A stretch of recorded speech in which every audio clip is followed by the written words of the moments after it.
Serious allegations tonight against a San Diego nursing home accused of abusing and neglecting a patient. Team 10 investigative reporter Jennifer Kastner spoke with the man's widow, who says to cover some of this up, her husband's medical records were forged.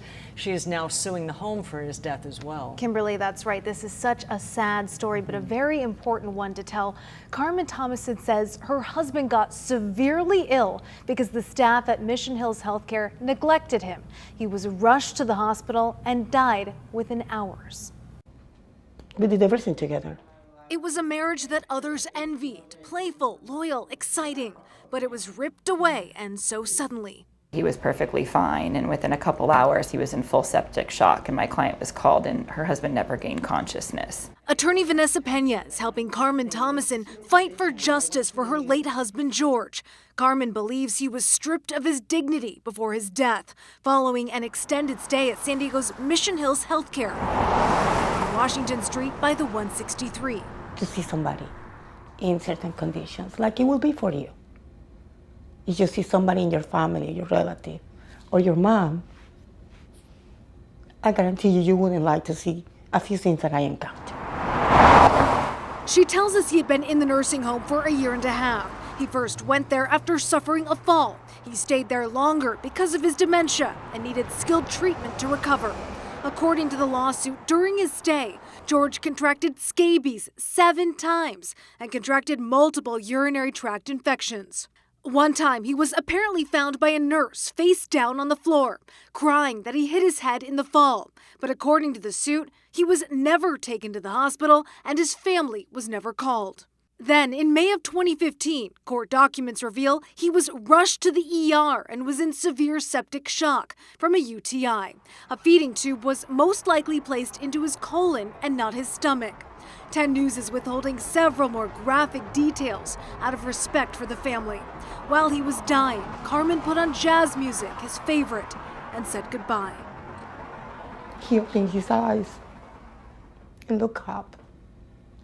And then after that, She now believes the nursing home forged some of his medical records, like this one.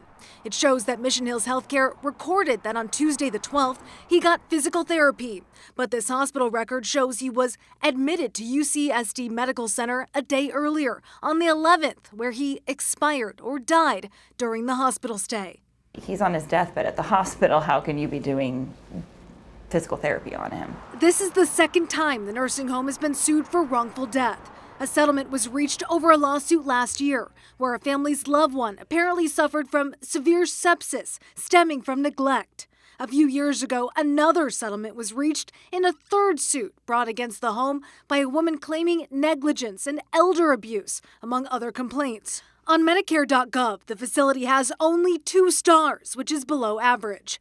10 News spent weeks working to get state records for all the complaints against local nursing homes since 2016. Out of the 90 San Diego County homes that the state investigated, Mission Hills Healthcare took 13th place for highest percentage of substantiated allegations. That means it didn't comply with state or federal regulations in a quarter of all the allegations made by the public. It ranked in 5th place when looking at similar complaints that came in directly from healthcare facilities. There was non-compliance found in about a quarter of all those allegations. The home declined to comment about the Thomason case, but court records reveal it denies all the allegations, which Carmen plans to fight. it has to be accountability for what happened.